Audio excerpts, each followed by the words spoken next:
ஹல்லேலூயா.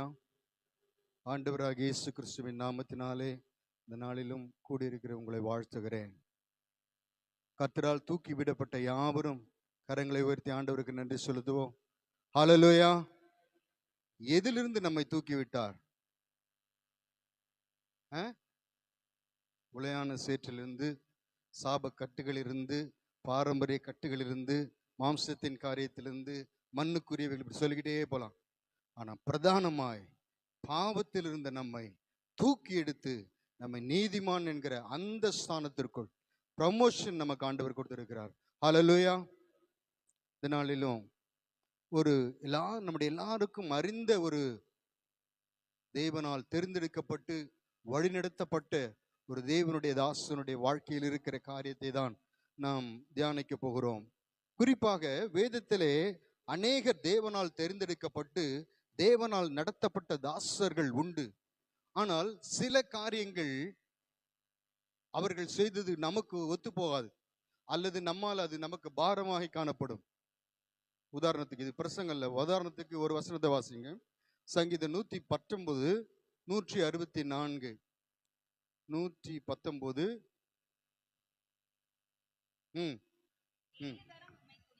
ஆமென். உமது நீதி நியாயங்கள் நிமித்தம் ஒரு நாளில் எத்தனை தரமா? 7 தரம். இது நமக்கு ஒத்து வருமா? ஒரு தரம் துதிக்கிறதே படாத படா இருக்கு. அதை எழுப்பி உட்கார வைக்கிறதுக்குள்ள பெரும் கஷ்டமா இருக்கு. நம்முடைய பிள்ளைகளானாலும் மற்றவர்களானாலும் ஒரு முறை எழுந்து தேவனை துதி, பிற்பாடு உன் காரியத்தை செய் என்று சொல்வதற்கே. அப்போ இந்த சங்கீதத்தை எழுதினது யாரு? தாவீதானா? சரி, அநேகர் தாவீது என்று இதை சொல்லுகிறார்கள். ஆனால் யூத ட்ரெடிஷன்ல, பாரம்பரியத்தில் என்ன சொல்லுகிறார்கள் என்றால், இது எஸ்ராவால் பிரித்தெடுக்கப்பட்டு எழுதினது என்று சொல்லுகிறார்கள்.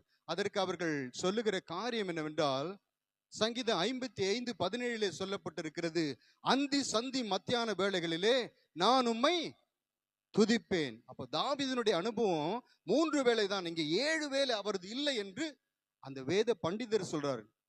ஆனால் யார் சொல்லுகிறார்களோ, வேதம் சொல்லப்பட்டிருக்கிறது, உம்முடைய நீதி நியாயங்கள் நிமித்தம் 7 தரம் துதிப்பேன். நான் இது தாவீது இல்லை என்று சொல்லவில்லை, வேத பண்டிதர்கள் காண்பித்ததை உங்களுக்கு முன்பாக வைக்கிற, அவ்வளவுதான். கன்க்ளூஷன் உங்களுடையது. உம்முடைய நீதி நியாயங்கள் நிமித்தம் ஒரு நாளில் உம்மை 7 தரம் துதிப்பேன் என்று சங்கீதக்காரன் இங்கே சொல்லுகிறது. ஆனால் இதோடு நம்முடைய காரியங்கள் கம்பேர் பண்ணி பார்த்தோம்னால் நம்மளுக்கு ஒத்து போகல. அண்ட் ஒரு முறை 2 முறை, ஒருவேளை 2 வேளை ஜெபிக்கிறவர்கள் உண்டு. ரெகுலரா காலையிலும், அதாவது அதிகாலையிலும், இரவு படுக்க போகும் நேரத்திலும் ஜெபிக்கிறவர்கள் உண்டு. ஆனால் 7 தரம் உம்மை துதிப்பேன் என்று சொல்லப்பட்டிருக்கிறது. இது நம்முடைய வாழ்க்கையை இந்த வசனத்தோடு வைத்து பார்ப்போம்னால் இது நமக்கு கொஞ்சம் முரண்படா இருக்கும் அல்லவா? ஆனால் ஒரு மனுஷனுடைய வாழ்க்கை, நம்முடைய வாழ்க்கை எப்படியோ அந்த தேவ மனுஷனுடைய வாழ்க்கையை நாம் உற்று நோக்குவோமானால் 99% ஒத்து போகும். அப்படிப்பட்ட மனுஷன் யார் என்றால் யாக்கோபு. முற்பிதாக்கள் என்று சொல்லப்பட்ட ஈசாக்கின் வாழ்க்கையிலே ஒரு சம்பவம் நடக்கிறது. என்ன நடக்கிறது? அவன் துறவு வெட்டி கொண்டே போகிறான். பின்னாடி வர என்ன பண்றான்? அதை தூர்த்து போடுகிறான். ஈசாக்கு ஏதாவது பேசுறானா? நம்மள அந்த இடத்துல நிக்க வச்சு பார்ப்போம். நமக்குரியதை யாராவது பிடிங்கிட்ட நம்ம விடுமா? விட மாட்டோம். ஆனா ஈசாக்கு அப்படி கேட்கல. ஏன் கேட்கல சொல்லுங்களேன், அப்பதான் அதனுடைய சீக்ரெட் உங்களுக்கு புரியும். ஏன் ஈசாக்கு கேட்கல? சரி, விட்டுட்டான். ரெபெக்கால இருந்து பிரஷர் அவனுக்கு வரல. எப்படி நீ விடலாம் அப்படின்னு சொல்ல மறுபடியும் போயிருப்பான். ஆனால் ஏன் அவள் விட்டாள் என்று பார்க்கும் பொழுது, அவள் எந்த காரியத்திற்கும் தேவனிடத்திலே போய் விசாரிக்கிறவள். எப்படி சொல்றீங்க? தன் வயிற்றிலே பிள்ளைகள் ஒன்றோடு ஒன்று மோதிக்கொண்ட போது தனக்கு சீனியரான தாதிமாரிடத்திலோ அல்லது அந்த ஊர் பெரியவரிடத்திலோ, இப்படி ஒரு காரியம் எனக்கு இருக்கிறது, நான் என்ன செய்யட்டும், உங்களுக்கு அனுபவம் இருக்கும் அல்லவா என்று கேட்காமல் அவள் எங்கே போய் விசாரித்தாள்? கர்த்தரிடத்திலே போய் ஆகையினால் தான் தன் புருஷன் ஒரு காரியத்தை விட்டு விட்டு வந்தால் மனைவி அதை லகுவிலே விட மாட்டார். எப்படி நீங்க விடலாம் அப்படி சொல்லி நம்மளை திருப்பி இது பண்ணி, விட்ட காரியத்துக்காக ஒரு மனுஷன் எழும்பி புறப்படுகிறார் என்றால் அவன் ஆவியினால் அல்ல. எதனால போகிறான்? மனைவியின் பிரஷர்னால. எல்லா காரியத்திலும் இல்லை, சில காரியத்தில். அப்போ இங்கே பார்க்கிற ரெபேக்காள், ஈசாக்கினுடைய மனைவி ரெபேக்காள், அவள் கர்த்தர் ஒன்றை எனக்கு வாழ்க்கையில் அனுமதிக்கிறார் என்றால் நான் அவரிடத்திலே கேட்பேன், அதை எனக்கு நன்மையாக முடிய பண்ணுவார் என்று அவள் எல்லாவற்றுக்கும் கர்த்தரிடத்திலே போகனாள். ஆனால் ராகேல் யாக்கோபுடைய சட்டையை பிடிச்சிட்டா, என்ன நீர் எனக்கு பிள்ளையை தாரும். ஏன் ராகேல் யாக்கோபுடைய சட்டையை பிடிச்சான்னா, அவளுக்கு தேவனிடத்தில் போய் பழக்கமே இல்லை. நீங்கள் ராகேலை குறித்து தியானித்து இருக்கலாம். அவள் எப்பயாவது கர்த்தரிடத்தில் போய் இதை விசாரித்தால் இருக்கா? ஒரு இடத்தில் இல்லை. அப்போ ஒன்றை அறிந்து கொள்ள வேண்டும், கர்த்தரிடத்தில் விசாரிக்கிறவர்கள் மனுஷரிடத்தில் போக மாட்டார், அவர்கள் கர்த்தரிடத்திலே தான் போவார். கர்த்தரிடத்தில் போக மனதில்லாதவர்கள் அல்லது அந்த பழக்கம் இல்லாதவர்கள் தான் புருஷனுடைய சட்டையை பிடிப்பாங்க. நீங்கள் எப்படிப்பட்டவர்களா இருக்கிறீர்கள்? ஹல்லேலூயா. இதில் ஆவிக்குரியது. இவைகளை தான் நாம் கற்றுக்கொள்ள வேண்டும். இதெல்லாம் நாம் இப்போது இருக்கிற நிலைமையை காட்டிலும் அடுத்த ஒரு காரியத்திற்கு நம்மை கொண்டு போகும். இப்படி வசனத்தை தியானித்து நம்ம ஒப்பு கொடுக்கோம்னால், இப்போ நம்முடைய யாக்கோபனுடைய வாழ்க்கையை நாம் தியானிக்க போவோம். நான் சொன்னேன் 99% அவனுடைய வாழ்க்கையின் காரியங்களை நாம் உற்று கவனிப்போமானால் நம்முடைய வாழ்க்கையோடு கூட அது ஒத்து போகும் என்பதை நான் சொன்னேன் அல்லவா? அதிலே தான் யாக்கோபனுடைய வாழ்க்கையை குறித்து நாம் அநேக வசனங்களிலே தியானித்திருக்கிறோம். இந்த நாளிலும் சில வசனங்களை நாம் தியானித்து நாம் செபிக்க போகிறோம். திருப்பிக் கொள்ளுங்கள், ஆதியாகமம் புஸ்தகம் 33ஆம் அதிகாரம் 18 20 வரைக்கும் வேகமாக வாசிப்போம். நாம் சில வசனங்களை வாசிக்க வேண்டியிருக்கும், ஆகையால் தெளிவாக வேகமாக வாசிங்க.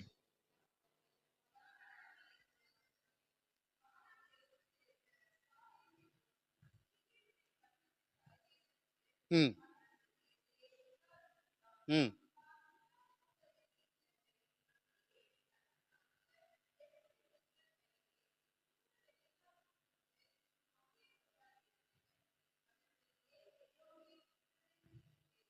ஆமென். இங்கே பார்க்கிறோம், யாக்கோபு பதானாராமிலிருந்து தன் 2 மனைவிகள், பிள்ளைகள், தனக்கு உண்டான ஆடு மாடு மிருக ஜீவன்கள் எல்லாவற்றையும் அவன் அழைத்து கொண்டு ஆண்டவராலே வழி நடத்தப்பட்டு பெத்தேலுக்கு போகும்படியாக அங்கே அவன் புறப்பட்டு வருகிறான்.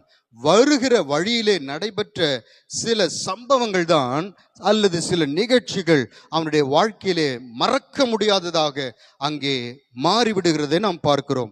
பெத்தேலுக்கு போகும்படி புறப்பட்ட அவர் சீகேம் பட்டணத்திலே தங்கி அங்கே சில காலம் தங்கி கூடாரம் போட்டார் என்று நாம் வாசிக்கிறோம். அந்த பட்டணத்தில தான் யாக்கோபினுடைய ஒரே மகளாகிய தீனாள் என்ன பண்ணா? பட்டணத்து மனுஷரை பார்க்க போகிறேன் என்று சொல்லி தன்னுடைய கற்பை இழந்து சீரழிக்கப்பட்டவளாக அவள் திரும்பி வந்ததும் அந்த இடத்திலே தான். அப்போ தன்னுடைய வாழ்க்கையில தன்னுடைய ஒரே மகள் வாழ்க்கையில நடக்கக்கூடாத சம்பவத்தை, ஒரு கசப்பான காரியத்தை எந்த ஒரு தகப்பனும் அங்கீகரிக்க கூடாத அல்லது அந்த வேதனையை தாங்கக்கூடாத ஒரு காரியம் சம்பவித்தது எங்கே என்றால், அந்த எங்கே அவன் கூடாரம் போட்டானோ அங்கே அந்த பட்டணத்தில் தானே இந்த காரியங்கள் சம்பவித்தது. இது நிமித்தம் அவனுடைய 2 மகன்கள் லேவியும் சிமியோனும் கொலைகாரர்களாக அங்கே மாறி போனதை பார்க்கிறோம். இவருடைய சாட்சியும் இவருடைய வாசனையை கெடுத்தீர்கள் என்று யாக்கோபே தன்னுடைய வாயினாலே அங்கே சொல்லுகிறதை பார்க்கிறோம். இந்த சம்பவம் நமக்காகவும் எழுதப்பட்டிருக்கிறது. என்ன நமக்காக எழுதப்பட்டிருக்கு? விதத்தில் சொல்லப்படுது, அவர்களுக்கு சம்பவித்தது நமக்கு எச்சரிப்பு உண்டாகும்படி எழுதப்பட்டிருக்கிறது. இந்த யாக்கோபு பெத்தேலை நோக்கி புறப்பட்ட அவர் சீகேமை கண்டபொழுது அதற்கு எதிராக கூடாரம் போட்டதை நாம் பார்க்கிறோம். இதற்கு முன்னாடி ஒருத்தன் கூடாரம் போட்ட, அது யாரு ஞாபகம் இருக்கா? அவன் அதை கண்டு அதற்கு எதிராக கூடாரம் போட்டான். யாரு சொல்லுங்க? லோத்து. சோதோம் குமாரவின் செழிப்பை கண்டு அதற்கு எதிராக கூடாரம் போட்டான். இந்த கூடார் எதை கண்டு? ஒரு செழிப்பை கண்டு, ஒரு ஆசீர்வாதத்தை கண்டு, இது நலமானது என்று கண்டு, எங்கே நாம் பிரயாணப்பட்டு போகாமல் கர்த்தருடைய வார்த்தைக்கு எந்த இடத்துக்கு நாம் அழைக்கப்பட்டோமோ அந்த இடத்தை மறந்து கூடாரம் போகும் பொழுது அந்த இடத்திலே நமக்கு சம்பவிக்கிறது கசப்பான சம்பவங்களும் கசப்பான அனுபவங்களும் நம்முடைய இருதயத்தை கனப்படுத்துகிற, அதாவது பலவீனமாக்கி நம்மை அமர பண்ணுகிற காரியங்களுமே சம்பவிக்கும் என்று யாக்கோபினுடைய வாழ்க்கையிலே நாம் அறிந்திருக்கிறோம். மகளுடைய வாழ்க்கையிலும் பிள்ளைகள் கொலைகாரரும் மூன்றும் ஒரே நேரத்தில் சம்பவிக்கிறது. மகள் கற்பிழக்கிறாள், பிள்ளைகள் கொலைகாரர்கள் என்கிற காரியம்.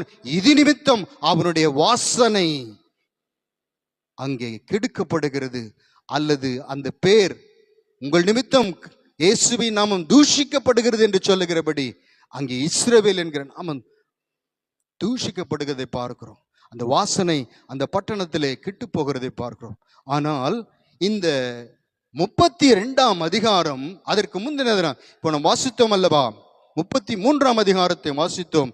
இந்த சீகேமுக்கு வருவதற்கு முன்பதாக 32ஆம் அதிகாரம் மிக முக்கியமான ஒரு அதிகாரம் யாக்கோபினுடைய வாழ்க்கையிலே.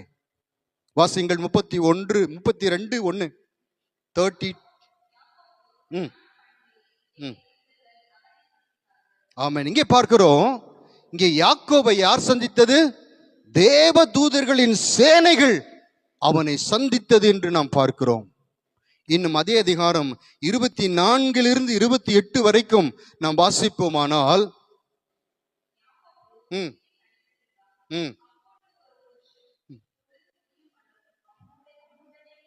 போதும் போராடி 28 வாசிருங்க. உன் பேரினி யாக்கோபு எனப்படாமல் இஸ்ரவேல் எனப்படுவாய் என்று ஆண்டவர் இங்கே பல உன்னதமான அனுபவத்தை, அதாவது ஆவிக்குரிய அனுபவத்தை ஒரு பெற்றுக்கொள்வது போல யாக்கோபினுடைய வாழ்க்கையிலே முதலாவது தூதர் சேனைகளை அவன் சந்திக்கிறான் இந்த சீகேம் வருவதற்கு முன்பதாக. அது மாத்திரமல்ல, ஒரு புருஷனோடு போராடினான் என்று, தேவ தூதனானவர் ஒரு போராடினான் என்று பார்க்கிறோம். அப்படி போராடி அவரை மேற்கொண்டான் என்று வேதம் சொல்லுகிறது. அவன் எப்படி மேற்கொண்டான் என்று ஓசியாலே சொல்லப்பட்டிருக்கிறது, நமக்கு சமயம் இல்லை. அப்படி என்னை ஆசீர்வதித்தால் ஒழிய உம்மை நான் போக விடமாட்டேன் என்று சொன்ன பொழுது ஆண்டவர் அவனை ஆசீர்வதித்து அப்பொழுது கேட்கிறார், ஆசீர்வதிக்க முன்பதாக உன்னுடைய பெயர் என்ன என்று சொல்ல பொழுது அவன் என்ன சொல்கிறான்? என்னுடைய பெயர் யாக்கோபு என்று சொல்லுகிறான். யாக்கோபு என்றால் அர்த்தம் என்ன? இஸ்ரவேலின் யாக்கோபுன்னு அர்த்தம் என்ன? எத்தன். அது அவனுடைய சுபாவம். யாக்கோபுன்னு அர்த்தம் என்ன? Heel catcher. யாராவது சொல்லுங்க தமிழ்ல. ஹீல் கேச்சர்னு இங்கிலீஷ்ல இருக்கு, தமிழ் என்னது? குதிங்காலை பிடித்து முந்தி வர பிரயாசப்படு. ஏமாற்றுக்காரன்றது அவனுடைய சுபாவம், மீனிங் இல்லை. சரி, ஏமாற்றுக்காரன் நீங்க சொல்றீங்க, ஏமாற்றுக்காரன் சரி வச்சுக்கலாம். இப்படி ஒரு ஏமாற்றுக்காரனா இருந்த, உங்கள் நிமித்தம் தான் சொல்றேன், இப்படி ஒரு ஏமாற்றுக்காரனா இருந்த அவனை இஸ்ரவேல் என்று பெயர் மாற்றம் கொடுக்கிறார் தேவன். கொடுத்தாரா? இஸ்ரவேல்னு அர்த்தம் என்ன? சிலவற்றை நம்ம அறிந்து கொள்வது நல்லது. சொல்லுங்க, இஸ்ரவேல்னு அர்த்தம் என்ன? தேவனுடைய பிரபு. ஏமாற்றுக்காரன் என்கிற அந்த நிலையிலிருந்து தேவனுடைய பிரபு என்று பெயர் மாற்றம் பட்டு அங்கே தரம் உயர்த்தப்பட்ட பிறகு யாக்கோபுடைய வாழ்க்கையிலே ஒரு பெரிய மாற்றம் வந்திருக்கும் என்று நாம் எதிர்பார்த்தால் நமக்கு கிடைப்பது என்னது? ஏமாற்றம் தான். இமிடியேட்டா பெயர் மாற்றப்பட்ட உடனே அவனுக்கு ஒன்றுமே நடக்கவில்லை. சில நேரங்களிலே யாக்கோபு மாம்சத்துக்குரியவராகும், சில வெகு ஃபியூ அந்த இடங்களில் மாத்திரம் ஆவிக்குரியவனாக அல்லது தேவனுடைய பிரபுவாக அவன் நடந்து கொண்டதை பார்க்க. இப்படி மாறி மாறி மாம்சத்துக்குரியவனாகவும் ஆவிக்குரியவனாகவும் யாக்கோபு நடந்து கொண்டதை அவனுடைய சரித்திரத்திலே நாம் வாசிக்க முடியும். நம்முடைய வாழ்க்கையும் இப்படிதான். நம் ஞானஸ்தானம் பெற்ற பொழுது ஆண்டவரின் முழு இதயத்தோடு விசுவாசித்து நம் ஞானஸ்தானம் பெற்ற பொழுது ஒருவேளை நமக்கு ஹிந்து பேர் இருக்குமானால் நமக்கு என்ன கொடுக்கறாங்க? நமக்கு ஒரு கிறிஸ்துவ பேர் கொடுக்கப்படுகிறது. ஆனால் அது நல்லதுதான். I am not against that. பெயர் மாற்றத்துக்கு நான் எதிரானவன் அல்ல. நல்லா புரிந்து கொள்ள வேண்டும். பெயர் மாற்றுவது நல்லது. ஆனால் அது ஒரு டிக்கெட்டு போலதான். பெயர் மாற்றம் என்பது ஒரு டிக்கெட்டை போல. உதாரணத்திற்கு மதுரைக்கோ திருச்சிக்கோ நான் ஒரு டிக்கெட் வாங்கிறேன் என்றால், வருகிற 20ஆம் தேதிக்கு நான் ஒரு டிக்கெட் வாங்குறேன் என்றால் நான் போய்விட முடியுமா? அதற்கென்று சில காரியங்களை நான் செய்ய வேண்டும். என்ன செய்ய வேண்டும்? இங்கிருந்து ஆட்டோ பிடிச்சி எக்மோருக்கு போகணும். ஆட்டோவோ பஸ்ஸோ போகணும். அந்த கோச் நம்பர் பார்க்கணும். அந்த சீட்டில் உட்காரணும். திருப்பி நான் அங்கே போய் இறங்குற வரைக்கும் கர்த்தருடைய கிருபை என்ன இருக்கும்? அங்கே போய் இறங்குனதான் ஆண்டவருக்கு டிக்கெட் வந்துட்டு நான் எப்படி இருக்கோம்? பெயர் மாற்றம் நம்முடைய வாழ்க்கையில நல்லதுதான். ஆனால் அது மாத்திரம் நம்மளை பரலோகத்திற்கு கொண்டு போகாது. நம்முடைய மனதும் அது மாற்றப்பட வேண்டியது அவசியமானது. எத்தனை பேர் இது அங்கீகரிப்போம்? ஹல்லேலூயா. நம்முடைய பெயர் மாற்றப்படலாம். நம்ம பார்த்துருக்கிறோம், பாரம்பரிய சபைகள் எல்லாம் பார்த்துருக்கோம். அநேகர் நல்ல கிறிஸ்துவ பெயர்கள் தான் இருக்கும். இயேசுதாஸ் அப்படி இப்படின்னு இருக்கும். ஆனா வாழ்க்கையை கொஞ்சம் பார்த்தா எப்படி இருக்கும்? அதுக்கும் இயேசுவுக்கும் சம்பந்தமே இருக்காது. இங்கே அப்படி போலதான் யாக்கோபு, தேவனே தான் அவனை கூப்பிட்டு மாற்றுகிறதை பார்க்கிறோம். யாக்கோபு, நீ முந்துகிறவன், முந்தி பெற்றுக்கொள்ள வேண்டும் என்று விரும்புகிறவன், அல்லது நீ ஏமாற்றுகிறவன், இனி நீ அப்படி இருக்கக்கூடாது என்று அவர் ஆண்டவராகத்தான் அங்கே அவனுடைய பெயரை மாற்றி, இஸ்ரவேல், இனிமேல் நீ தேவனுடைய பிரபுவாக நடந்து கொள்ள வேண்டும் என்று சொல்லி அவனுடைய பெயரை அங்கே மாற்றின போதிலும் அவனுடைய நடக்கையிலே ஒரு மாற்றமும் அங்கே உருவாகவில்லை. இமிடியேட்டா லேட்டர் ஆன் he changed. வாசிப்போம் ஒரு வாழ்க்கை. 32ஆம் அதிகாரத்தின் கடைசி 2 வசனங்களை வாசிக்கும். 31 and 32. மைக்கில் வாசிங்க, அப்பதான் அது ரெக்கார்ட் ஆகுதுல்ல. சூரியன் உதயமாயிற்று. அவன் தொடை, தேவன் அவனை தொட்டபடினாலே, தேவன் அவனுடைய தொடையை தொட்டபடினாலே அவன் எப்படி நடந்தானா? நொண்டி நொண்டி நடந்தான் என்று பார்க்கிறோம். 28:11 வாசிங்க. 28:11.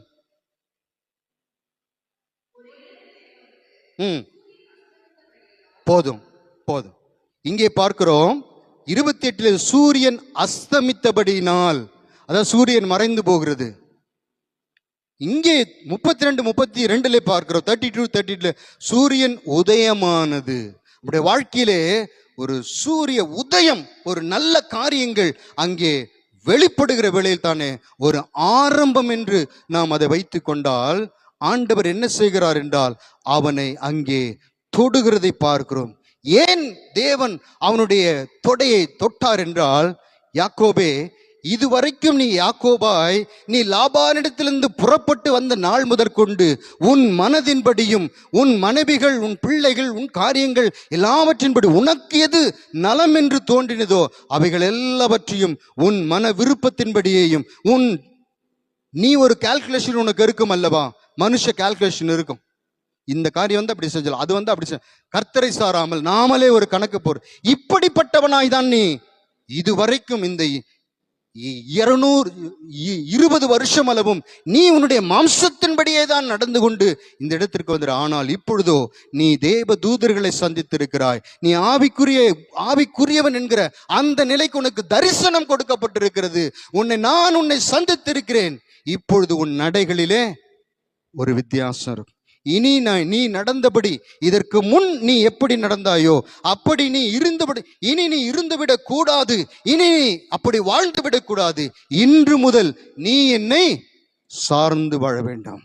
நம்முடைய வாழ்க்கையிலே சில காரியங்கள் தவறாய் போகிறதுக்கு காரியம் என்னவென்றால், நாமே சிலவற்றை கணக்கு போட்டு இப்படி பண்ணா இப்படி ஆயிடு, இந்த காரியம் செஞ்சா இப்படி ஆயிடு. அது நம்முடைய முடிவில் அது எப்படி நமக்கு முடிந்தது என்றால் கசப்பாக, பாரமாக, வேதனையான காரியமாக யாக்கோபுடைய வாழ்க்கையிலே எப்படி முடிந்ததோ அப்படியேதான் நம்முடைய வாழ்க்கையில முடியுது. ஆகையால் பிரியமானவர்களே, ஆண்டவர் அவனை பார்த்து, நீ முகமுகமாய் என்னை தரிசித்தவன், இனி உன்னுடைய நடக்கையிலே ஒரு மாற்றம் வேண்டும், இன்னுடைய பேச்சிலே மாற்ற வேண்டும், இன்னும் உன்னுடைய சிந்தையிலே மாற்ற வேண்டும் என்று சொல்லிதான் ஆண்டவர் அங்கே ஒரு அடையாளமாக, எப்படி மோசேக்கு ஒரு கோல் அடையாளமாக கொடுக்கப்பட்டதோ அப்படி போல இங்கே பார்க்கிறோம். யாக்கோபின் தொடை சந்தை அவர் தொட்டு அவனுடைய நடையை, இனி முதல் உன் நடை நடை நம்ம சொல்றோம் நடை உடை பாவனை என்று. அப்போ ரட்சிக்கப்பட்ட உடனே பெயர் மாற்றுவது மாத்திரமல்ல, நம்முடைய நடை உடை பேச்சிலே எதனும் மாற்றம் காண அவர்தானா, அவருடைய சாயலாய் இருக்கிறாரா என்று சொல்லத்தக்கதாக, மற்றவர்கள் நம்மை குறித்து சாட்சி கொடுக்கத்தக்கதாக நம்முடைய நடையிலே, நம்முடைய உடையிலே, நம்முடைய பேச்சிலே, நம்முடைய காரியத்திலே, நம்முடைய செயல்களிலே, நம்முடைய சிந்தையிலே ஒரு மாற்றத்தை ஆண்டவர் விரும்புகிறார். இதுவரைக்கும் நடந்தது போதும், உன் இஷ்டப்படி பேதுரு சொல்லும் சென்ற வாழ் நாட்களிலே உங்கள் இஷ்டத்தின்படி நடந்து கொண்டது போதும். நமக்கு தெரிஞ்ச உன் கிருபை எனக்கு, இது நமக்கு நல்லா தெரியும். சென்ற வாழ் நாட்கானது நடந்து கொண்டது போதும். இவைகளை செய்யும் போது அந்த கிருபை தானா வந்துடும்.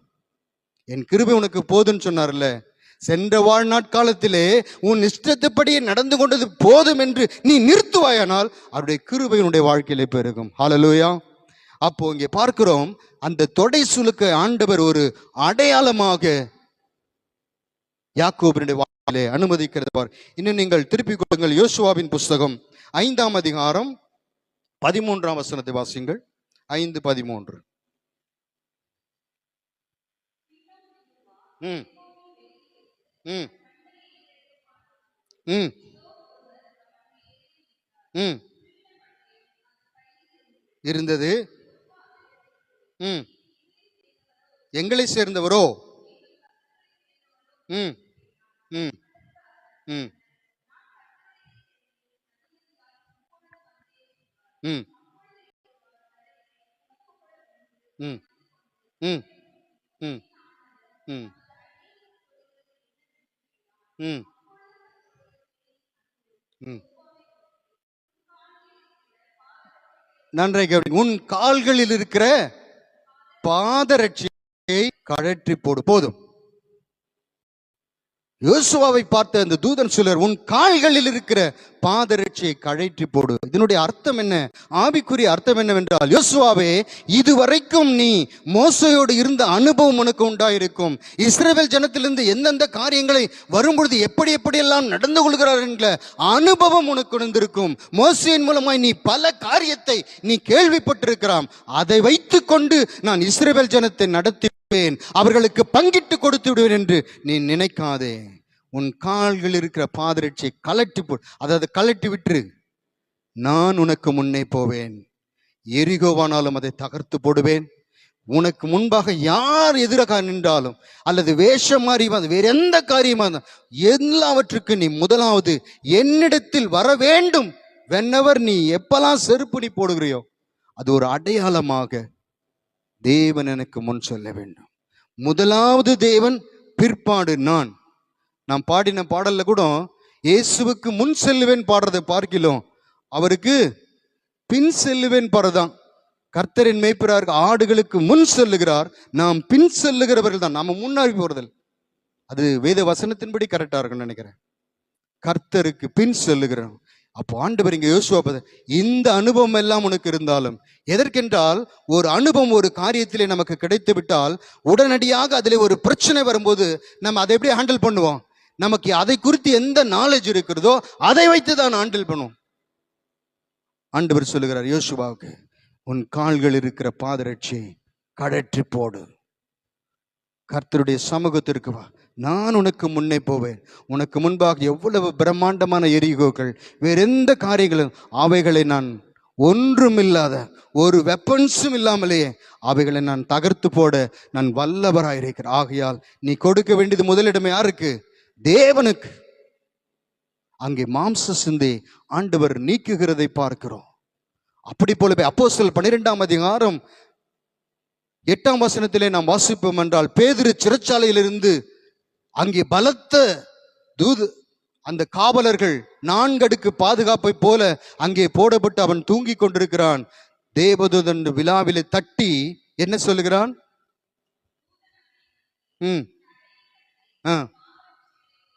போதும், பாதரட்சியை தொடுத்துக்கொள். பேதுருவே, மற்றவர்கள் எல்லாரும் நினைக்கலாம் நாளைக்கு இவனுக்கு மரணம், இவன் சிறைச்சேதம் பண்ணப்பட வேண்டும், நாளைக்கு இவன் சிரச்சேதம் பண்ணப்பட வேண்டும். அவர்கள் நியமிக்கலாம். ஆனால் அவர்கள் நியமித்தது உன் வாழ்க்கையில நடக்காது. நான் உன்னை குறித்து முன் குறித்தது உன் வாழ்க்கையில நடக்கும். அது 4 அடுக்கு பாதுகாப்பா இருக்கலாம், எவ்வளவு பெரிய செக்யூரிட்டி இருக்கலாம், அவை எல்லாவற்றையும் தகர்த்து வேதத்திலே சொல்லப்படு பேதுரு எழுந்து பாதரட்சைகளை, அப்போ ஒவ்வொரு முறையும் அவனுக்கு அடையாளமாக ஆண்டவர் அதை கூட ஒவ்வொரு முறையும் பாதரட்சையும் போடும்போது என்ன சொல்லியிருக்கான், அவனுக்கு என்ன ஞாபகம், ஒரு சில காரியங்களையும் ஆண்டவர் நம்முடைய வாழ்க்கையிலே அடையாளமாக கொடுப்பார். நாம் அறிந்திருக்கிறோம், அப்படிப்பட்ட அனுபவத்தை உடையவர்கள் உண்டு. எப்பெல்லாம் நாம் அந்த காரியத்தை செய்கிறோமோ தேவன் அதை நமக்கு நினைப்பூட்டுவார்.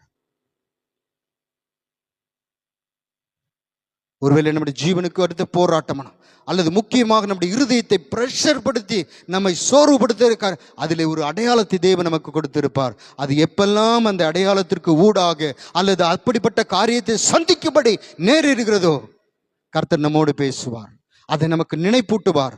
அடையாளமாக இங்கே பார்க்கிறோம், அவன் பாதரட்சை தொடுத்து கொண்டு வெளியே போது அந்த கதவுகள் எல்லாம் தானாக திறவுண்டு போகிறதை பார்க்கிறோம்.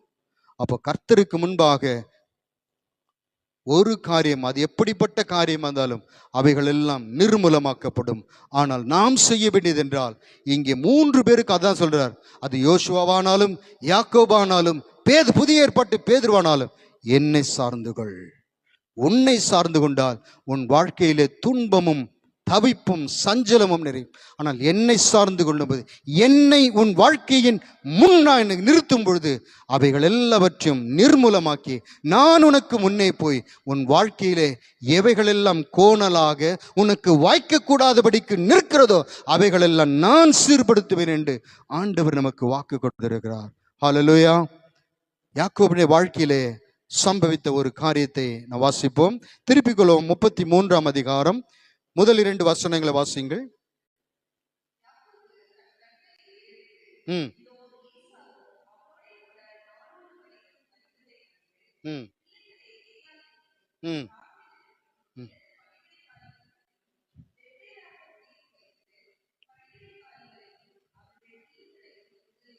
போதும் போதும், இந்த சம்பவம் நமக்கு தெரியும், எனக்கு சமயம் இல்லை.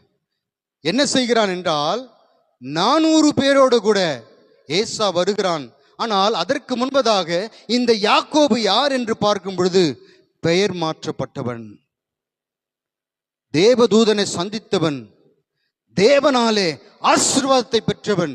நீர் ஆசீர்வதித்தால் ஒழிய உம்மை போக விடமாட்டேன் என்று இத்தனை ஒரு உன்னத நிலை, தரம் தேவனுடைய இஸ்ரவேல் என்று தேவனால் பெயர் மாற்றப்பட்டவன், தேவனுடைய பிரபு என்று தரம் உயர்த்தப்பட்டவனுக்கு ஒரு செய்தி வருகிறது.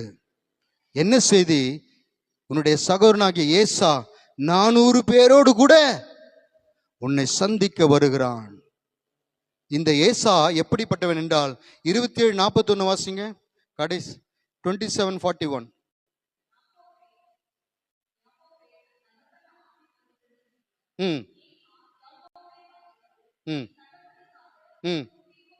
என் தகப்பனுக்காக துக்கிக்கும் நாட்கள் வரும், உன்னை கொன்று போடுவேன். யாக்கோபுக்கு வருகிற பயம் என்னவென்றால், ஏசா யார் என்பதை அவன் அறிந்திருக்கிறான். தந்திரமாய் இவன் பறித்து கொண்டதை அறிந்தது. ஏசா 400 பேரோடு வருகிறான் என்று சொன்ன உடனே இவனுக்கு நடுக்கம் பிடிக்கிறதை பார்க்கிறோம். நடுக்கம் பிடித்த உடனே அவன் என்ன செய்திருக்க வேண்டும்? கர்த்தரால் தான், கர்த்தர் ஆண்டவர், நான் பின்வரும் வசனங்களிலே காண்பித்துக் கொடுக்கிறேன், கர்த்தர் தான் அவனை போக சொல்லுகிறார். நீ இவ்விடத்திலிருந்து புறப்பட்டு போ, நான் உன்னோடு கூட இருப்பேன் என்று சொல்லுகிறான். உன்னோடு கூட இருப்பேன் என்று ஆண்டவர் சொல்லுகிறார். மன்னிக்கோ, உன்னோடு கூட நான் இருப்பேன் என்று ஆண்டவர் சொல்லுகிறார். வரும் வழியிலே நாம் வாசித்தோம், தேவ தூதர் சேனையை சந்தித்திருக்கிறார், தேவனை சந்தித்திருக்கிறான், முகமுகமாய் சந்தி. இப்பொழுது அவன் என்ன செய்திருக்க வேண்டும் என்றால், அவன் தேவன், ஆண்டவரே நான் போகும் இடத்தில் என்னோடு கூட வருவேன் என்று சொன்னீரே, இப்பொழுது என்னை கொலை செய்வேன் என்று சபதம் எடுத்த என் சகோதர கைக்கு என்னை தப்புயும் என்று ஒரு ஆவிக்குரியவனாயிருந்தால் அவன் அப்படித்தான் செய்திருக்க வேண்டும். ஆனால் யாக்கோபு பெயர் மாற்றம் பட்டு அடைந்ததும் அவன் என்ன செய்கிறான்? பழைய தந்திரம்தான். லாபானிடத்தில் என்ன பண்ணானோ அதே அங்க எப்படி இருந்து வந்தான்? லாபானிடத்திலிருந்து எப்படி வந்தான்? அந்த வார்த்தையை சொல்லுங்க பார்க்கலாம். திருட்டளவாய். திருட்டளவாய் புறப்பட்டு இப்பொழுதும் பார்க்குறான். இப்பொழுது என் சகோதரன் மறுபடியும் மாம்சத்தின் கரைதான், ஆனால் பெயர் மாற்றம் அடைகிறது. தரிசனம் பெற்றவன், தேவனை சந்தித்தவன், மறுபடியும் அவன் எப்படி நடந்து கொள்கிறான்டா? முன்னாக வேலைக்காரர்களையும் நடுவாக லேயாலும் தனக்கு பிரியமான ராகேலை தன்னோடு கூட வைத்துக்கொண்டு அவன் கணக்கு போடுகிறான்.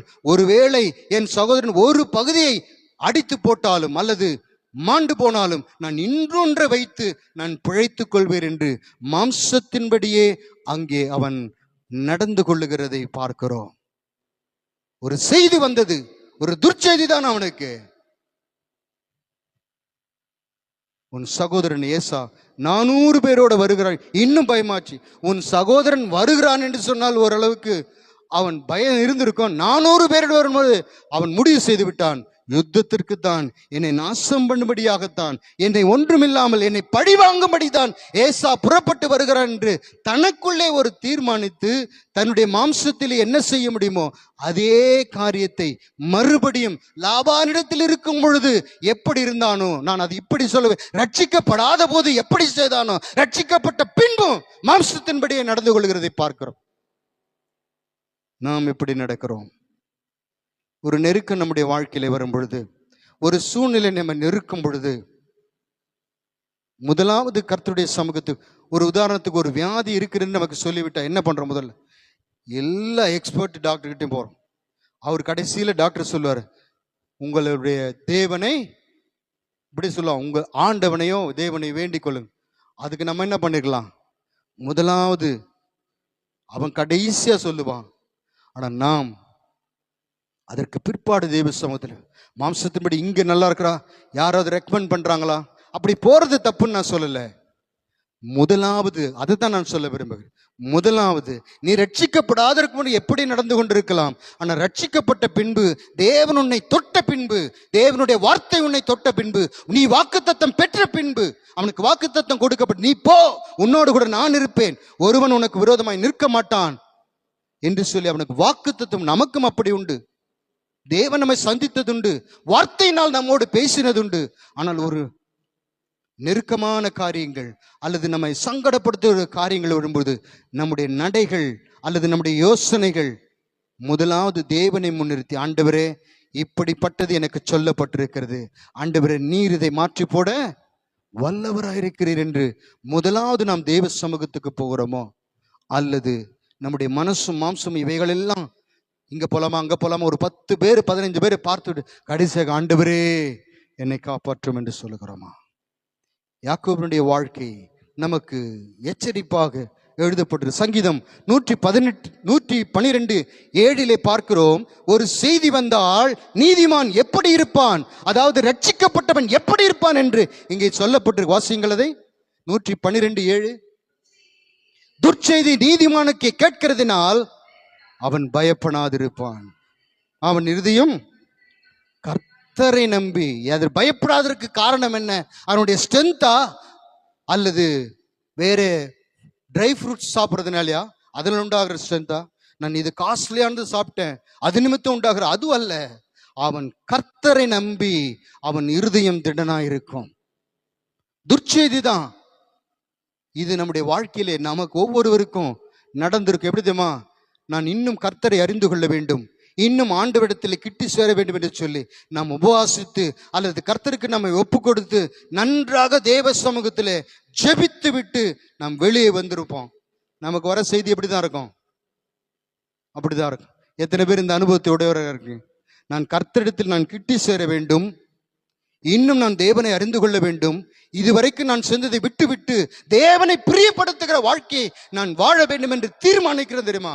அப்போ நமக்கு ஒரு சோதனை வரும். யாக்கோபை போல ஏசா 400 பேரோடு கூட வருகிறான். எதுக்கு தேவன் ஆண்டவர் அனுமதிக்கிறார் தெரியுமா? ஏசா வரும்போது அங்கேயே நிறுத்த முடியுமா? முடியாதா? முடியும். ஏன் அனுமதிக்கிறார்? நீ எப்படி நடந்து கொள்ளுகிறாய், என்னிடத்தில் கற்றவைகளை நான் உனக்கு சொன்ன வாக்கு தத்தத்தை நீ பிடித்துக் கொள்ளுகிறாயோ, உன்னுடைய சுயத்தின்படி நீ வாழுகிறாயோ அல்லது செயல்பட்டு முடிவெடுத்து நீ நடக்கிறாய் என்பதை உன்னை சோதனை பண்ணும்படியா, உன்னை டெஸ்ட் பண்ணும்படியாகத்தான் ஆண்டவர் சில ஏசாக்களை நம்முடைய வாழ்க்கையிலே அனுமதிப்பார். சில நஷ்டமும் வரலாம் எல்லா நேரம். ஆனால் இந்த ஏசாவும் சில நஷ்டங்களும் என்னாலும் நம்முடைய வாழ்க்கையிலே வந்து கொண்டிராது. என்னாலும் தேவன் அதை ஆண்டவருக்கு தெரியும். அப்போ பார்க்கிறோம், துர்ச்செய்தி கேட்கிறதுனால் நீதிமான் அவன் பயப்படாதிருப்பான். 32:6 வாசிங்க. ஆதியாகமம். ம் ம் 32:6 32:6 வாசி. ம் ம் ம் ம் ம் ஆமென். இங்கே பார்க்கிறோம், இந்த செய்தி வந்தவுடனே அவன் என்ன செய்கிறான்? ரெண்டாக தன் குடும்பத்தை பிரிக்கிறதை பார்க்கிறோம். முன் நிற்கிற சேனை, பின் நிற்கிற சேனை. ஆனால் ஒன்றை யாக்கோபு மறந்து விட்டான். அவனுக்கு ஏற்கனவே எத்தனை சேனை இருக்கிறது? 2 சேனை இருக்கிறது. எப்படி பிரதர் சொல்றீங்க 2 சேனை? எப்படி? ஒன்று அவனுக்கு உண்டான மாம்சத்தின் சேனைங்கிறது. இன்னொரு சேனை என்னது? தேவ தூதர்களின் சேனை. அவர்கள் அவனை சந்திக்கிறார்கள். சந்தித்து என்ன சொல்லுகிறார்கள்? அதனுடைய அர்த்தம் என்னவென்றால், பரலோகம் உனக்கு துணை நிற்கும், நீ போ. யாக்கோபே, நீ பயப்படாதே, நீ போ, பரலோகம் உனக்கு துணை நிற்கும், நீ பயப்படாமல் போ. தூதர்களின் சேனை என்று பார்க்கிறோம். ஒரு தூதன் அல்ல, தூதர் சேனை என்று எழுதப்பட்டிருக்கிறது. 2 சேனை எங்கே நிற்கிறது? ஆனால் ஏசா எத்தனை பேரோட வரா? 400 பேர் தான். கர்த்தருடைய தூதருடைய சேனை பெருசா, ஏசாவோட வருகிற 400 பேர் பெருசா? ஒரு தூதன் எத்தனை பேரை சாகடிப்பான் தெரியுமா? சொல்லுங்க. 1,85,000 85 1,85,000 ஒரு தூதன். இங்க எத்தனை தூதன் இருக்கிறாங்க? தூதர்களின் சேனைகள் உண்டு, பயப்பட தேவையில்லை. ஆனால் அங்கேயும் அவன் அங்கே மாம்சத்தின்படியே அவன் நடந்து கொண்டுகிறதை பார்க்கிறோம். திட்டம் போடுகிறான், அதை செயல்படுத்துகிறதை பார்க்கிறோம். பிரியமானவர்களே, நம்முடைய வாழ்க்கையில கூட இப்படிப்பட்ட ஒரு சூழ்நிலையை தேவன் அனுமதிப்பார். எப்ப தெரியுமா? நன்றாய் நான் இன்றைக்கு முதற்கொண்டு நான் கர்த்தரிடத்தில் நான் இன்னும் அன்பு கூற வேண்டும், இன்னும் நான் கிட்டி சேர வேண்டும் என்று நினைக்கும் பொழுது தேவன் சிலவற்றை யாக்கோபுடைய வாழ்க்கையில அனுமதித்தது போல அனுமதிப்பார். சில ஏசாக்களை அனுமதிப்பார். ஏனென்றால் நீ எப்படி அந்த இடத்திலே நடந்து கொள்ளுகிறாய். ஆனால் கர்த்தரோடு நடக்கிறவனுக்கு பெயர் மாற்றம் மாத்திரமல்ல, நான் ஏற்கனவே சொன்னது போல, I am not against name changing. பெயர் மாற்றம் அல்ல. லூக்கா 19ஆம் அதிகாரம் 8ஆம் வசனத்தை வாசியுங்கள். இயேசுவோடு நடக்கும் பொழுது ஒரு மனுஷனுக்குள்ள என்ன நடக்கிறது என்பதை வாசி. ம் ம் ம் ம் ம் ம் ஆமாம். ம் ம் ஆமா, ஆண்டவர் எப்ப சொல்றாரு பார்த்தீங்களா? எடுத்த உடனே சகேவை இறங்கி வா, இன்றைக்கு உன் வீட்டுக்கு ரட்சிப்பு வந்து சொன்னாரா? இல்ல. அந்த அறிக்கை வர வரைக்கும், அதாவது நான் அதை இப்படி சொல்ல, அவன் மனம் மாறும் வரைக்கும் தேவன் அங்கே காத்திருக்கிறதை பார்க்கிறோம். அது வரைக்கும் நம்முடைய வழக்கத்தின்படி சொல்லும் அல்லவா, அவன் டாக்ஸ் கலெக்டர், ஊரடிச்சு அந்த பழமொழி சொல்லுவாங்க, அப்படி அந்த மாதிரி ஆட்கள் ஒருவர் தான். டாக்ஸ் அதிகமா வாங்குறவன், அநியாயமாய். அந்த நாட்களில் டாக்ஸ் கலெக்டர்லாம் பார்த்தாலே ஜனங்களுக்கு எரிச்சலா இருக்கும், சபிப்பார்கள் அப்படிப்பட்டவர்களை. ஆனால் அவன் சொல்லுகிறான், ஆண்டவரே, இயேசுவோடு நடக்கும் பொழுது யாரும் அவனுக்கு சொல்லிக் கொடுக்கல. 12 சீஷர்கள் சொன்னார்களா இப்படி சொல்லு?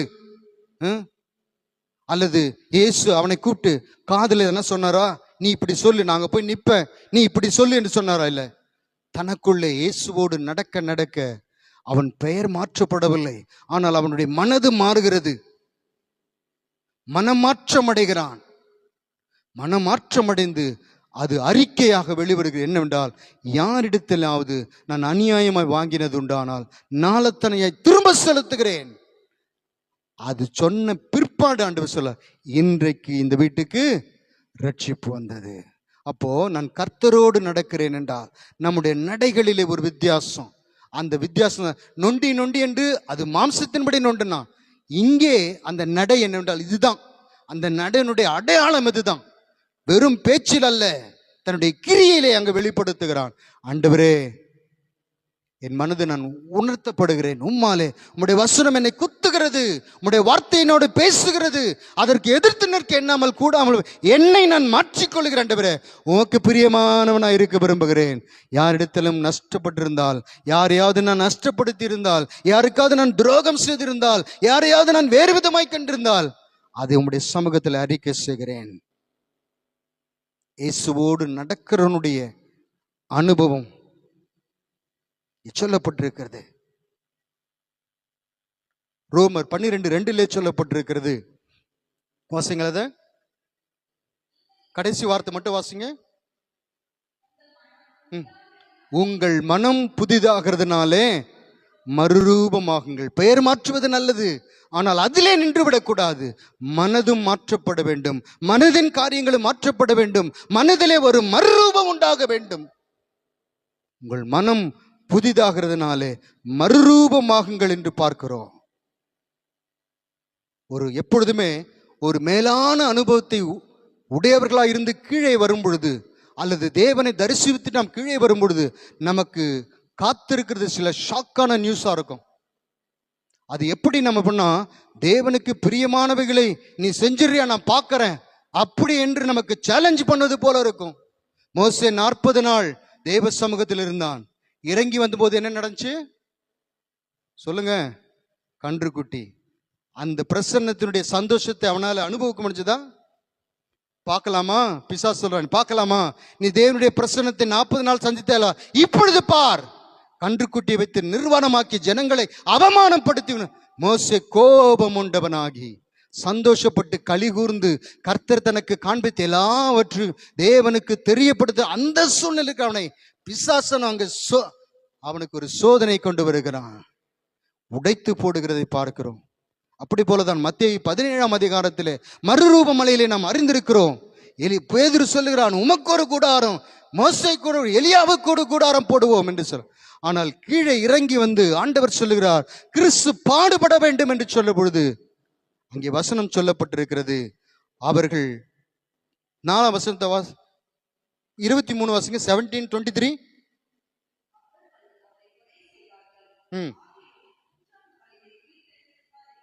என்றார். அவர்கள் மிகுந்த துக்கமடைந்தார்கள். 17:4 கடைசி வாசிங்க.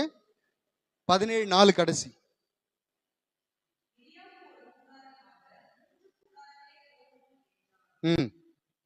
துக்கப்பட்டார் இருக்கும், சந்தோஷப்பட்டார் இருக்கா? 4 இருக்கும் போது, 4 கீழே. அவர்கள் மிகுந்த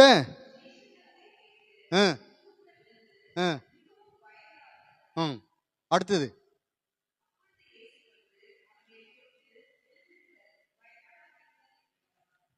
இங்கே பாரு, சந்தோஷம் என்று ஒரு இடத்துல அங்கே மென்ஷன் பண்ணிருக்கு. மிகுந்த சந்தோஷப்பட்டார்கள். 23ஆம் வசனம், அவர்கள் துக்கப்பட்டார்கள் என்று பாருங்க. இங்கே தேவனை தரிசித்து விட்டு அங்கே வருகிறார்கள். அந்த அனுபவத்தை, அந்த நன்மையை அவர்கள் எப்படி ஆளுகிறார்கள், எப்படி அனுபவிக்கிறார் என்பதை சற்றும்படியாக ஆண்டவர் சொல்ல, நான் மறிக்க வேண்டும், என்னை மனுஷகுமாரனை கொலை செய்வார்கள் என்று சொல்லும் பொழுது அந்த சந்தோஷத்தை, அந்த 1, 2, 4 வசனங்களுக்குள்ள இருந்த அந்த சந்தோஷத்தை, அந்த அனுபவத்தை அனுபவிக்க கூடாதபடிக்கு அங்கே அவர்கள் துக்கப்படுகிறதை பார்க்கிறோம். அப்போ முதலாவது நாம் கிறிஸ்துவோடு நடக்கும் பொழுது யாக்கோபுடைய வாழ்க்கையில் நடந்தது, நொண்டி நொண்டி நடந்தான். அவன் பெயர் மாற்றம் அடைந்தான், தேவனை தரிசித்தான், இஸ்ரவேல் என்று பெயர் மாற்றம் அடைந்தால் ஆண்டவர் அங்கிருந்து, அந்த இடத்திலிருந்து எங்கே அவன் பெயரை மாற்றினாரோ அங்கே இருந்து என்ன விரும்புகிறான்? உன் நடை இன்று முதல், நீ ரட்சிக்கப்பட்ட நாள் முதல் நீ நடந்து வந்தபடி அல்ல, இனி என்னுடைய வசனத்தின்படி நட. இதை நம்முடைய ஆண்டவர் எதிர்பார்க்கிறார். முதலாவது யாக்கோபின் வாழ்க்கையில கற்று நடை மாற்றப்படுகிறது. இரண்டாவது ஒரு காரியத்தை சீக்கிரமாக சொல்லி முடிக்கிறேன், அதை வாசியுங்கள். 33ஆம் அதிகாரம் 16, 17.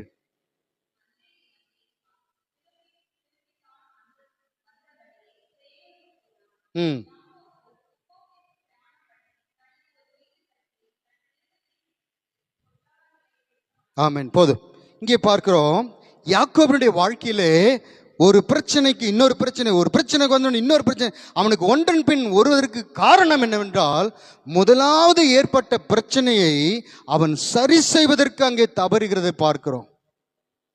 ஒன்று வந்த உடனே கர்த்தருடைய பாதத்தில் அவன் விழுந்திருப்பானால் மற்றொன்று வராதபடிக்கு தேவன் தம்முடைய கிருபையினாலே அவனை மூடி கொண்டிருப்பார். ஏனென்றால் அவர்தான் வாக்குத்தத்தம் கொடுத்து அனுப்புகிறார், நீ போ.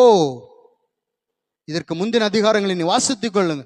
லாபானிடத்தில் இருக்கும்போது அவனுக்கு சொல்லுகிறார், நீ எழுந்து போ என்று சொல்லுகிறார். தேவன் தான் அனுப்புகிறார்.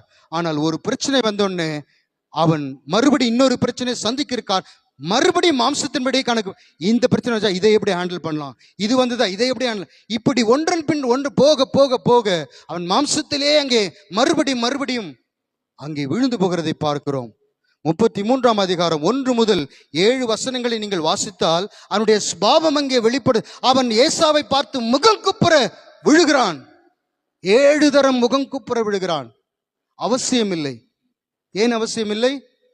அவள் ரெபேக்காள் கர்ப்பத்தில் இருக்கும்போது அவளுக்கு கொடுத்த வாக்குத்தத்தம் என்ன? மூத்தவன் இளையவனை சேவை. இப்படி இருக்க நீதான் ஆசீர்வாதத்துக்கு, நீதான் உன் சகோதரனை ஆண்டு கொள்ளுகிறவன் என்று உனக்கு வாக்குத்தத்தம் கொடுக்கப்பட்டிருந்தோம். உன் சகோதரனுக்கு முன்பாக நீ மாம்சத்தின்படி 7 தரம் விழுகிறதை பார்க்கிறோம். அவன் உண்மையா விழுந்திருப்பான்னு நினைக்கிறீங்களா? சொல்லுங்க. யாக்கோபு உண்மையா தாழ்த்திருப்பானா? நடிப்பு. 7 தரம். தன்னுடைய ஜீவனுக்கு நஷ்டம் வந்து விடுமோ? அவனுடைய மாம்சத்தின் கிரியை அங்க சொல்ல 1-7 அதை சொல்ல முகம் குப்புற விழுகிறான், நடிக்கிறான். 8-11 பார்க்கிறோம், பரிதானங்களை கொடுத்து அனுப்புறான். வெகுமதி என்ற பெயரில் அவன் ஏசா சொல்ல, எனக்கு வேண்டிய மட்டும் இருக்கிறது. அவன் பெருந்தன்மையோடு சொல்லுகிறான், எனக்கு வேண்டியது இருக்கிறது, இது என்னத்துக்கு? உம்முடைய கண்களில் எனக்கு தயவு. ஆண்டவர் தான் சொல்லி இருக்கிறார்ல, நீ போ, ஒருவன் உன்னை எதிர்த்து நிற்பதில்லை, உன் சகோதரன் உன்னை சேவிப்பான் என்று வாக்குத்தத்தம் பெற்றவனே, நீ ஏன் அங்கே விழுந்து கிடக்கிறாய்? சில நேரங்களிலே நம்முடைய பிசினஸ் ஆனாலும் நம்மளை வேலை ஸ்தானமானாலும் நமக்கு உண்டான பயத்து நிமித்தம் கர்த்தர் நமக்கு வாக்குத்தத்தங்கள் எல்லாம் கொடுத்திருந்தோம். தேவையில்லாம யாக்கோபு அங்க 7 தரம் விழுந்தது போல எத்தனை முறை நாம் விழுந்திருக்கிறோம். அது தேவையில்லாதது. யாக்கோபு பார்க்கிறோம். 3வது காரியத்தில் 36 12-16 வரைக்கும். நீங்க 14 மட்டும் வாசிங்க. 33:14.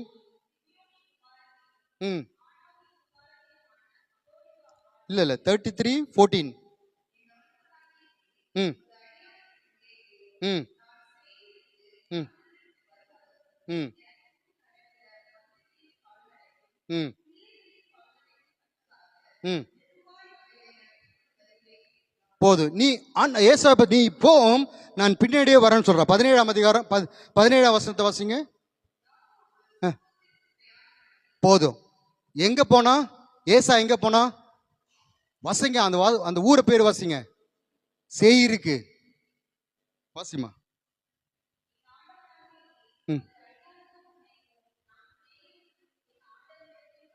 எந்த ஊரு? சேயிர். நீர் போம், நான் சேயிருக்கு உமக்கு பின்னாக வருகிறேன் என்று சொல்லுகிறான். தன் சகோதரனிடத்தில் போய் தனக்கு அவன் மன்னித்தது நிமித்தம் அவனோடு ஐக்கியப்பட வேண்டிய யாக்கோபு இங்கேயும் மாம்சத்தின்படி நடக்கிறதை பார்க்கிறோம். என்ன பண்றான்? நீர் போம் என்ற இவனை வார்த்தையை நம்பி அவன் போயிட்டான். அதாவது உலகத்தான் போயிட்டான்.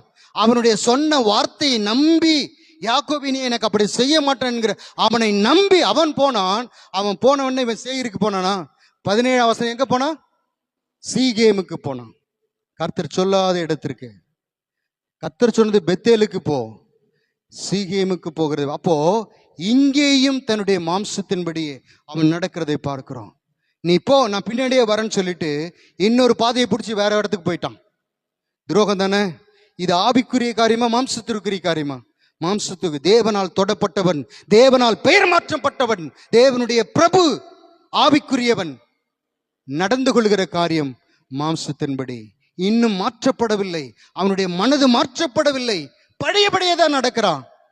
சேயிருக்கு வருவேன் நீ போ என்று சொன்னவன் சேயிருக்கு போகாமல் சீகேமுக்கு போகிறதை பார்க்கிறோம். சீகேமில் தான் தீனால் தன்னுடைய கற்பை இழக்கிறதை பார்க்கிறோம். அப்போ ஒரு வாழ்க்கையிலே நமக்கு ஒன்று சம்பவிக்கிற சாதாரணமா இல்லை. நாமளே ஏற்படுத்தி கொண்டது. தேவனுடைய வார்த்தைக்கு செவிகொடாமல் நாம போய் சில காரியங்களை சிக்கிக் கொள்கிறோம் அல்லவா? அப்படிதான் தீனாளுக்கு சம்பவித்தது. சீகேமிக்கு போய் அங்கே கூடாரம் போட்டு கொட்டாரம் போட்டு அங்கே தங்குகிறதை பார்க்கும். ஆக்சுவலி இவன் கூடாரம் தான் போடணும். வீடு வாங்கி இவர் கட்டிட்டாராங்க. இவர் கட்டக்கூடாது. இவர் என்ன பண்ணுறது? ஆபிரகாம், ஈசாக்கு, யாக்கோபெல்லாம் எப்படி கூடாரவாசிகள் போயிட்டே தான் இருக்கணும். தேவன் சொல்லுகிற வரைக்கும்.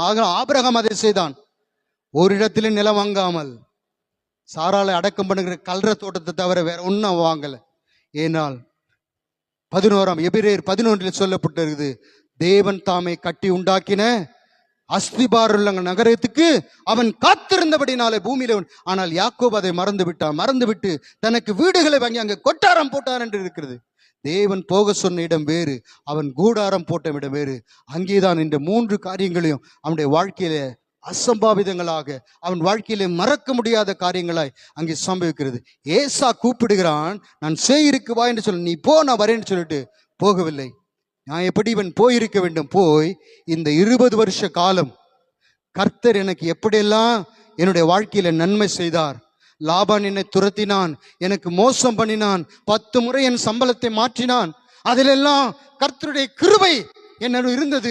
லாபானுக்கு சொப்பனத்தில் தரிசனமாகி அவனை எச்சரித்தார் என்று சொல்லி கர்த்தர் தனக்கு செய்தவைகளை எல்லாம் தன் சகோதரனுக்கு சொல்லி, நீயும் கர்த்தரை ஏற்றுக்கொள் என்று அவன் சொல்லி இருக்க வேண்டும் அல்லவா?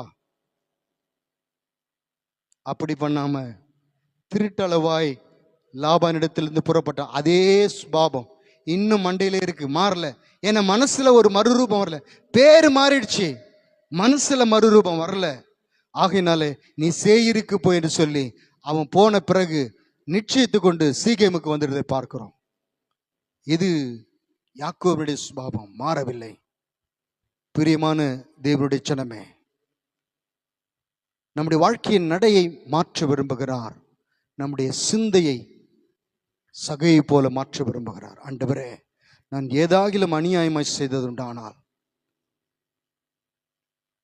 இங்கே சகோதர அன்பு பெருக வேண்டும் என்றால் தன் சகோதரத்தில் போய் கர்த்தர் தனக்கு செய்த எல்லாவற்றையும் சொல்லி அங்கே அவனோடு அன்று ராத்திரி இருந்து சாப்பிட்டு அந்த ஐக்கியத்தை பலப்படுத்தி இருக்க வேண்டும். யாக்கோபு அப்படி செய்யவில்லை. தன்னுடைய மாம்சத்தின் கணக்கு போடுறான். தன்னுடைய மாம்சத்தினுடைய சீகேமுக்கு போய் அங்கே தங்கி விட்டதை பார்க்கிறோம். யாக்கோபுடைய வாழ்க்கையிலிருந்து நாம் கற்றுக்கொள்ள வேண்டிய இன்னும் அநேக காரியங்கள். இந்த நாளிலே இந்த வார்த்தையை தேவன் நமக்கு முன்பாக அனுப்பியிருக்கிறார். அப்படி என்றால் இதுவரைக்கும் ஒருவேளை யாக்கோபுடைய வாழ்க்கையை பார்க்கிறேன், ஆண்டவரே என்னுடைய காரியத்தை நான் வைத்து பார்க்கிறேன், 99% ஒத்து போகிறது அப்படி என்று நீ நினைப்பிறானால் நான் என்ன செய்ய வேண்டும்? நீங்கள் ரட்சிக்கப்பட்ட புதிதிலே உங்களை எப்படி நீங்கள் ஒப்பு கொடுத்தீர்களோ அப்பொழுது நாம் தீர்மானம் எடுத்திருப்போம், ஆண்டவரே இனி நான் உலகத்துக்கு ஊழியம் செய்ய மாட்டேன், உலகத்தின்படி பார்க்க மாட்டேன், உலகத்தனை போல நடக்க மாட்டேன், உலகத்தின் காரியங்களில் நான் சிக்கிக்கொள்ள மாட்டேன் என்று அப்பொழுது எடுத்த தீர்மானத்தை இந்த நாளிலே புதுப்பித்து கர்த்தரிடத்துக்கு உங்களை நீங்கள் ஒப்பு கொடுப்பீரானால் கர்த்தருடைய கிருபை உங்களை. இதில் ஒரு முக்கியமான காரியத்தை நான் சொல்லுவேன் என்னவென்றால், யாக்கோபு இப்படி மாறி மாறி அவனுடைய மாம்சத்தின்படி நடந்த போதிலும் தேவன் அவன் என்ன பண்ணாரு? அதுதான் தேவனுடைய அன்பு என்னை நெருக்கி ஏவுகிறது. இத்தனை காரியங்கள் அவன் மாற்றி மாற்றி நடந்த போதிலும் தேவன் அவனை தேடி வந்து கிருபை கொடுக்கிறார். அந்த கிருபையை நாம் விருதமாக நமக்கும் அதான் செய்கிறார். நாம் யாக்கோபை பார்க்கல மேன்மையானவர்கள் அல்ல. யாக்கோபை குற்றப்படுத்தி ஒரு பிரசங்கத்தை முடிப்பது நோக்கம் அல்ல. யாக்கோபுடைய வாழ்க்கையிலே தேவன் பாராட்டின கிருபையை நமக்கும் பாராட்டுகிறார், நமக்கும் அப்படித்தான் செய்கிறார். அந்த கிருபையை நீ வீணாக்கி விடாதே. கர்த்தருடைய ஆவியானவர் உங்களுக்கு அதற்குரிய கிருபைகளையும் ஞானத்தையும் தந்து அவருடைய வழிகளில் நடக்கும்படி கர்த்தர் உங்களை பலப்படுத்துவாராக. God bless.